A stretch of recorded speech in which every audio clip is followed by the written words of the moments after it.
Жауыннан кейін ауыл тып-тыныш болатын. Әлихан мен Зере ауыл шетіндегі ескі үйге жауыннан қашып кіргенде ешқайсысы бұл түнді ешқашан ұмытпайтынын білген жоқ.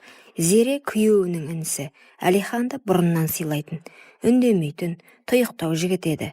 Бірақ ол күні бәрі басқаша еді.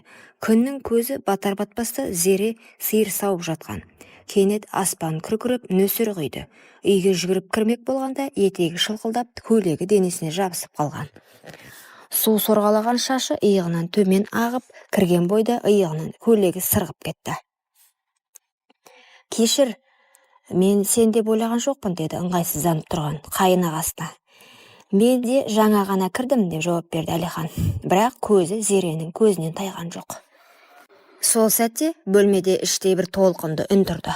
Тыңдасаң үнсіздік, сезсең жүрек дүрсілі, ешкім сөйлемеді. Бірақ бәрі айтылып қойғандай болды.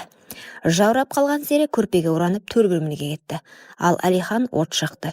Күйеуі қалаға кеткен, үйде екеуі ғана. Тек оттың жарығы жанып тұр. «Киімдерім су болды, кешір», деді Зере ақырын ғана. «Қаласаң шешіп, оттың қасына жайып қой, мен теріс қарап отыра тұрам», деді Әлихан біртүрлі тұншыға сөйлеп.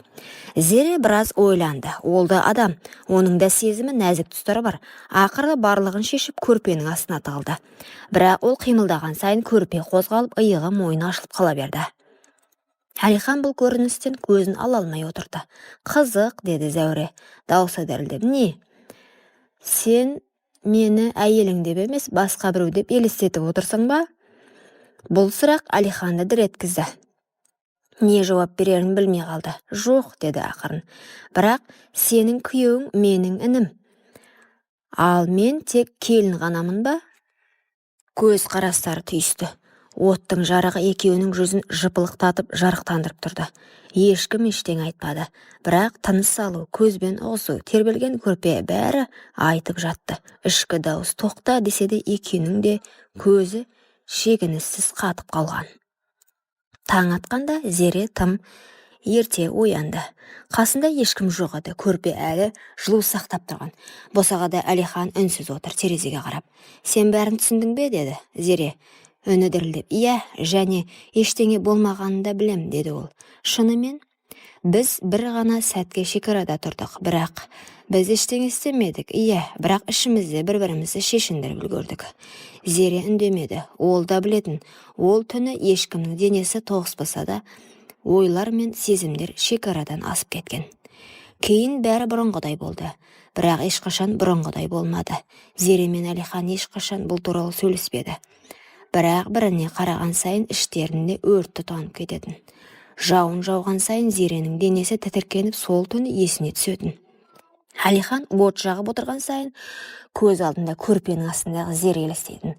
Бұл құпия, бұл шекара, бұл ешқашан болмаған, бірақ ешқашан ұмытылмайтын бір түн болды. Бір аптадан кейін Зеренің күйеуі Нұржан қаладағы шаруаларын бітіріп үйге оралды.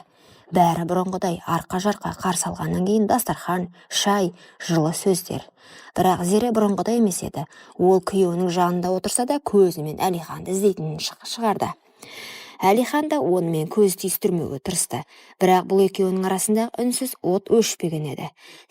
Сен жауыннан кейін суық тигізіп алмадың ба? Деді Нұржан. Зере еріксіз жымиып. «Иә, суық, бірақ от жаққан еді», деді. Өзі де байқамай. Күйеуі жай ғана бас изеді.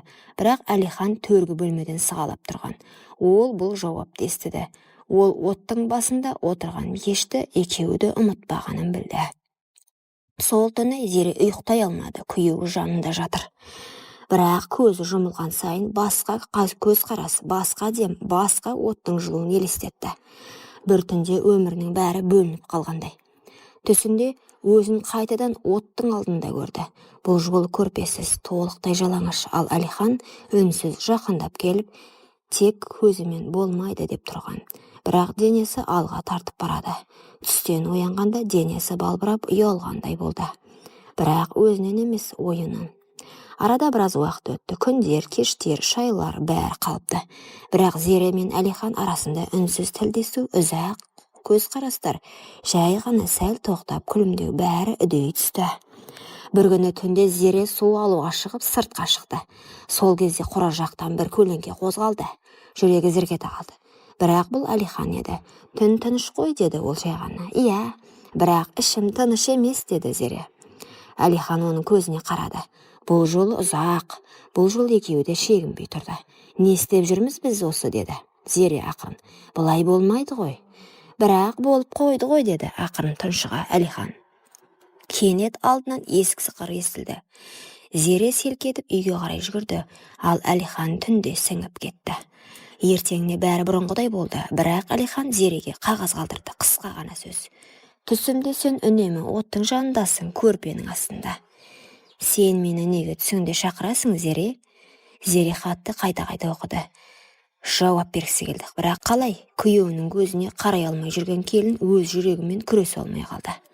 Сол түннен кейін көп ұзамай Зеренің бас айнала бастады. Асқа зауқы соқпай әлсіреп жүрді. Алғашында өзі де мән бермеген, бірақ бір күні шай құйып отырып қолындағы кесені түсіріп алды. Әлсіздік пе, әлде жүректегі қорқыныш па? Өзі де білмейді. Енесі, келін-ау, сен түрің біртүрлі. Әй, аяғың ауыр емес пе, деді. Зере естіп тұрған білсе де үндемеді. Басын шайқады. Бірақ сол түні дүкенге өзі барып тест алды. Жауап біреу еді. Екі сызық. Қолы дірілдеп отыра кетті. Күйеуімнен бе? Әлде ол кезде күйеуі қалада еді. Бірақ жоқ, мүмкін емес.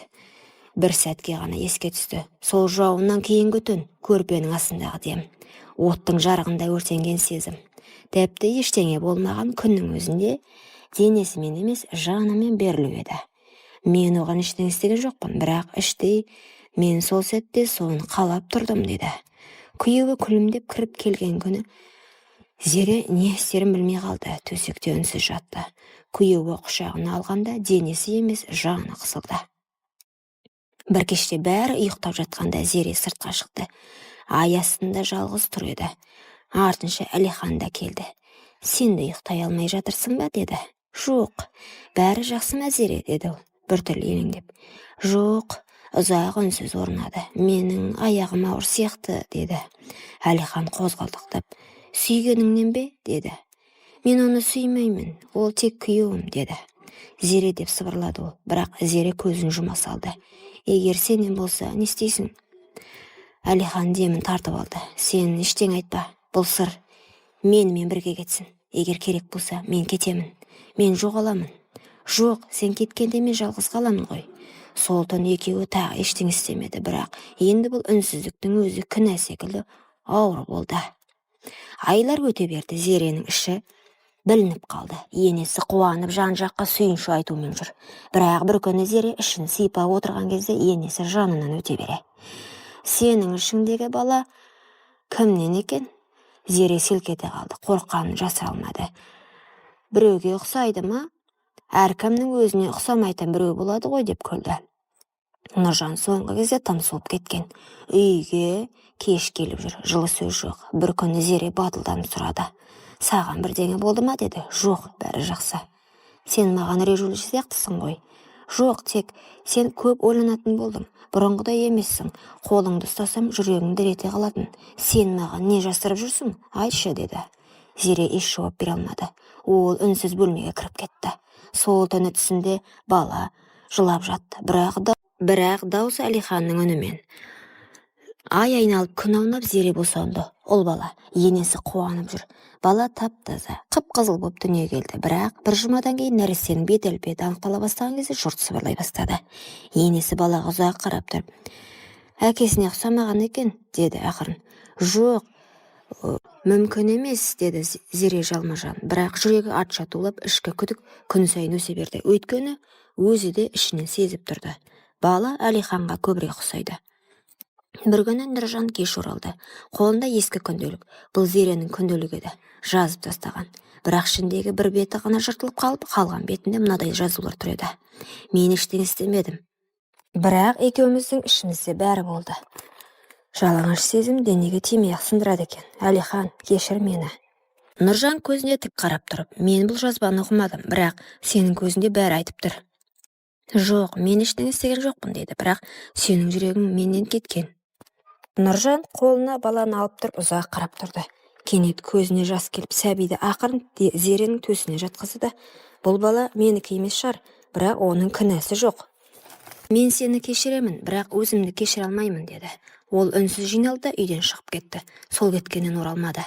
Бірнеше күннен кейін ауылға сөз тарады. Әлихан ауылдан кетіп жатыр екен. Ешкімге ештеңе айтпаған. Жолға жиналып жатқан Зере келіп соңғы рет жолықты. "Сен ше, ештеңе айтпайсың ба? Айтатын сөз қалды ма, Зере?" "Бала, ол менікі болсын болмасын, мен оны ешқашан көре алмаймын. Неге? Себебі мен күн сайын сенің көзіңнен өзімді көріп, өзімді жек көргім келмейді." Зере егіліп жылап, басын оның иығына қойып: "Мен саған ешқашан тәнімді бермедім, бірақ жанымды беріп қойыппын. Сол жан менің өмірімді алып кетті." Сол сөзбен Әлихан бұрылды да мүлдем кетіп қалды. Ауылға қайтып оралмады. Зере қайынағасымен болған бір сәттік әлсіздіктің құнын өмір бойы төледі. Нұржан сол кеткеннен қайта оралмады. Ауылда өсекке қалып, енесіне қарабет болды. Бірақ ол ешкімге шағынбады. Басына орамалын тартып, ұлының көз жасына қарап өмір сүрді. Бала күнәсіз еді, ал Зере сол күнәні жүрегінде көтеріп, жалғыз ана болып қалды. Құрметті оқырман, өмірден алынған шынайы оқиғаларды тыңдағыңыз келсе, менің арнама тіркеліп, лайк, комментарий жазып қолдап кетіңіздер. Келесі кездескенше.